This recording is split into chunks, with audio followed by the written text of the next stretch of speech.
Bonsoir à tous et bienvenue. Ce soir encore, c'est la météo qui domine l'actualité. La Réunion est toujours sous l'influence du cyclone tropical Yvan. Pluie, vent et houle, les bulletins de vigilance sont reconduits. Autre conséquence, la route du littoral complètement fermée. Yvan, une menace directe pour Madagascar. Les dégâts pourraient être considérables. À Gilo, la Piroie est déjà en alerte. Également dans ce journal, les marques de sympathie au docteur Guy Waro, maire de Saint-Joseph pendant plus de 30 ans. Une chapelle ardente a été dressée à la mairie de Saint-Joseph. Dernier clin d'œil également à l'artiste Henri Salvador. Ses obsèques se sont déroulées ce matin en présence de 2500 anonymes et de personnalités du monde artistique et politique. Enfin, nous parlerons judo à travers cette rencontre avec Cynthia Dornier, championne de la Réunion junior, jeune espoir féminin.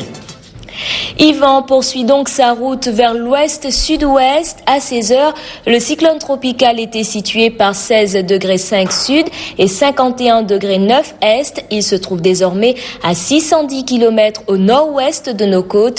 Un déplacement à 14 km/h.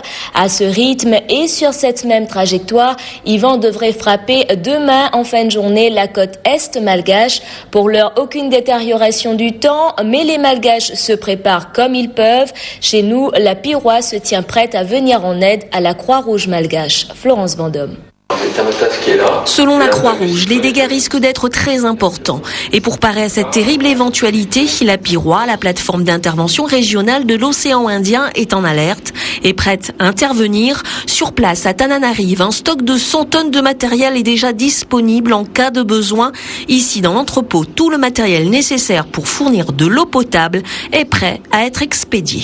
La Piroie à La Réunion a 200 tonnes de matériel et la Piroie qui est en alerte aux côtés de la Croix-Rouge malgache qui a également mis en alerte ses équipes du siège mais également ses équipes décentralisées dans la région de Tamatave. La Piroie sera aux côtés de la Croix-Rouge malgache et si elle en fait la demande, évidemment la Piroie interviendrait aux côtés de la Croix-Rouge malgache. C'est le bureau de gestion des risques et des catastrophes à Madagascar qui mène les évaluations et qui demande l'aide humanitaire. Une aide humanitaire qui avait été sollicitée ces dernières années. Inlala avait causé d'énormes dégâts en 2007. En 2002, c'était Gafilo qui avait ravagé totalement la région d'Ontala. Sur place, les Malgaches sont résignés et se préparent comme ils peuvent. Nous, on est, je dirais, plus ou moins habitués donc à ce genre de situation pendant le mois de janvier, février et mars. Actuellement, donc, j'ai eu quelques échos des gens à Mananar, là où le cyclone est supposé donc toucher terre à partir de demain. Ben, les gens, jusqu'à maintenant, c'est pas un grand événement, il faut attendre à ce que comme tous les ans. Quoi. Donc, il n'y a pas une préparation spéciale par rapport à l'arrivée de cyclone Yvan. Yvan devrait atteindre Tamatave demain en fin de journée. La région d'Antananarivo est également menacée. Dans le département, on ressent depuis hier soir l'influence d'Yvan avec notamment de fortes pluies, des vents forts et de fortes houles sur les côtes nord et ouest. Ce soir, les 3 bulletins de vigilance sont reconduits et ce jusqu'à demain 5 heures. Les vagues pourraient atteindre 7 mètres dans la nuit. Elles sont déjà impressionnantes et attirent bon nombre de curieux au port Laurent Figon. Inconscience et jeu dangereux. Ces jeunes jouent avec la houle et les vagues qui passent au-dessus des tétrapodes au port Est. Et ils en sont fiers. C'est juste pour s'amuser comme ça. Ouais. Vous n'avez pas peur de vous prendre des roches ou de se faire emporter par une vague ? Si, un peu. C'est ça qui est excitant. Pour les spectateurs, il y a bien sûr danger. Moi, je me trouve les prudents. Hein. À cause ça ? Hein ? Ben non, parce qu'il peut y avoir des galets, des trucs comme ça. Mais il est très dangereux. Là, pour l'instant, il n'y a pas, peut-être à cause du précédent cyclone, mais là, moi, je ne fais pas confiance.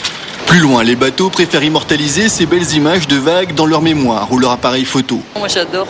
Plus la mer est déchaînée, plus je suis contente.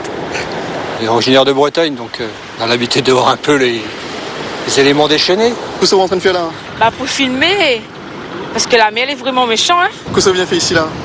Admirer un peu le temps, voir comment la mer il est, voilà. Et pour l'instant, la mer il est comment là ? Bien enragée. Au port ouest, ces 3 dallons ont cessé à la pêche sans grand succès. C'est pas le bon temps pour la pêche, mais me dire comment, on en a un peu millé, bec là, parce que quand la mer est mauvaise. Le millet, ça rentre, ça, ils rentrent dedans. Là, à ce moment, il ne gagne pas un carré, là. Peut-être demain, oui. Pas de carry ce soir en raison de la forte houle.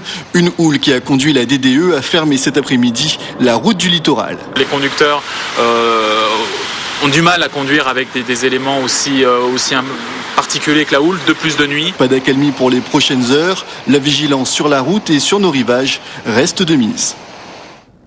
Vous l'avez vu, dans le nord, la plus grosse conséquence des conditions climatiques dégradées, c'est bien évidemment la fermeture totale de la route du littoral. En début d'après-midi aujourd'hui, les 2 voies côté montagne ont été interdites à la circulation. La nuit dernière déjà, les voies côté mer avaient été fermées, ce qui a déclenché ce matin un peu d'énervement chez les automobilistes. Florence Vendôme. C'est dangereux pour une voiture, c'est dangereux pour un vélo. Ce cycliste a dû lui aussi prendre la direction de la route, de la montagne, un itinéraire obligé qui rallonge le parcours de plus de 45 minutes. Du côté des automobilistes, la résignation fait parfois place à la colère. Cette route-là, il faut changer, il faut nous faire une belle route, parce que tout cet argent, qu'est-ce qu'on fait avec l'argent de l'État? Qu'est-ce qu'on fait avec l'argent la montagne ici, ça fait plus, hein. Nous, on paie des impôts, alors pourquoi? On se demande. C'est un peu fatigant. Beaucoup. Faut faire la route carrément sur la montagne, faut enlever toutes ces belles maisons-là. Ben là, c'est par rapport au temps. C'est par rapport au temps, donc on est obligé de faire avec. C'est récurrent. C'est pas trop gênant, là, je fais ça exceptionnellement, c'est tout. Bon, la solution, ça serait peut-être de revoir complètement ce littoral, là, qui est un véritable problème. Mais bon, qu'est-ce que vous voulez, on prend notre mal en patience. Et les privilégiés ce matin, c'était les poids lourds, des camions qui craignent un peu moins la forte houle, contrairement aux voitures. Des vagues qui s'abattent sur les 2 voies côté mer en direction de la Possession, mais qui atteignent également les voies côté montagne. Et compte tenu de la situation météorologique, difficile de faire un pronostic quant à une éventuelle réouverture de cette portion de route. Cette houle de nord intéresse de l'est de la Réunion à Lens-et-Cascades, Saint-Benoît, Saint-Denis jusqu'au Cap Laocé. Cette houle est forte, avec des valeurs moyennes de l'ordre de 3,50 m à 4 m, avec des vagues maximales qui vont atteindre 8 mètres. La nuit prochaine, cette houle va diminuer et sera une houle de nord-ouest qui concernera les régions depuis Chambord, Saint-Denis jusqu'à la Pointe-aux-Cernes. En tout cas, la circulation ce matin au niveau des rampes de la montagne et du côté de Saint-Bernard était fluide, avec un léger ralentissement dans le centre du village. Des conditions de circulation qui peuvent évoluer à tout moment, les influences du vent et de la pluie liées au cyclone Yvan étant plus que jamais d'actualité. Et je vous le rappelle, la route du littoral est complètement fermée ce soir. Sachez aussi que les radiers de Sainte-Suzanne, du Chaudron et du Wacky sont impraticables. Le temps maussade devrait se maintenir cette nuit, voire demain, surtout dans l'Est, selon les prévisions de Météo France. Pour revenir au vent fort, à 15h aujourd'hui, des pointes de 108 km/h ont été enregistrées au Colorado. On peut s'attendre à une amélioration demain. Concernant la pluviométrie, jusqu'à 251 mm au Pas de Bellecombre en 24 heures. Et je vous le disais, les vagues de 6 à 7 mètres sont attendues dans la nuit. Pour plus de précision, nous écoutons Philippe Caroff au micro de Laurent Figon. Une fin du week-end reste avec un temps relativement maussade, on va dire malheureusement un temps de saison. On est en plein dans la saison des pluies, dans la saison cyclonique, donc il y a un cyclone dans les parages qui ne nous concerne pas, mais on a une influence périphérique, donc avec des bandes pluvieuses, donc qui continuent de nous affecter, avec une alimentation humide, donc qui maintient un temps un peu tristounet, un peu gris et pluvieux sur une bonne moitié nord-est de l'île. Donc c'est pas toute l'île qui est concernée, la région sud-ouest et sud est relativement protégée avec un temps tout à fait correct, on va dire, mais effectivement pour les gens qui habitent dans le nord, le nord-ouest et l'est, et tout particulièrement dans les hauts, bon, ça reste un temps assez maussade, voire médiocre, avec temporairement encore un temps assez pluvieux. Et ce soir encore, la vigilance est de mise. Pensez donc à circuler avec précaution en bord de mer et d'éviter les baignades. Les conditions météo qui prévalent compromettent par ailleurs la messe des motards organisée par la Fédération des motards en colère. Le rassemblement prévu demain à Sainte-Marie est donc annulé. Voilà donc ce que l'on pouvait dire ce soir sur la météo. Lantin, on se quitte sur des images de cette houle qui continue à déferler sur les côtes nord et ouest jusqu'à 7,40 m enregistrés.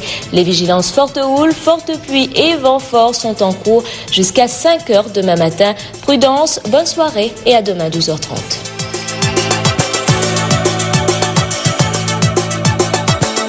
Retrouvez toute l'information en images sur antenne-réunion.fr et sur votre mobile.